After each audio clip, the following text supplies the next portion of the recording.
më vonë? Unë besoj këtë të dytën që sa po artikulove,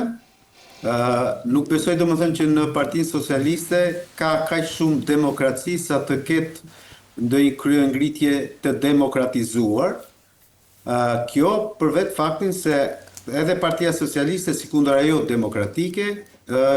janë të drejtuara në mënyrë autokratike, piramidale, aty vendos uni, pra kryetari,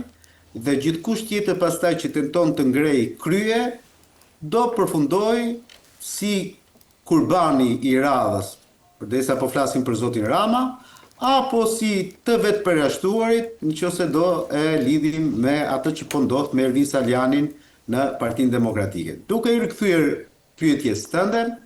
unë mendoj domethënë që më shumë se sa një luftë për demokratizimin e Partisë Socialiste nga ana e zonjës Spiropali, ka një lloj qef mbetje, po e quaj kështu, po e ledhatoj sadopak tokfjalshin,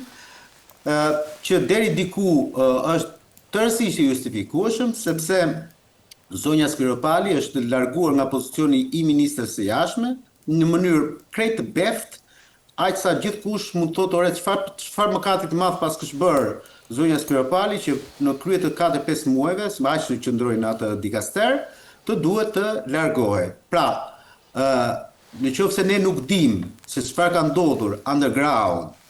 midis Spiropalit dhe zotit Rama, gjithkush vën në pikë pyetje pastaj mënyrën e menaxhimit të kësaj qeverisje nga Edi Rama. Po, kjo nuk është ndonjë risi e madhe, kështu di se çfarë, se ne jemi mësuar tashmë re që të paktën në këto vitet e fundit,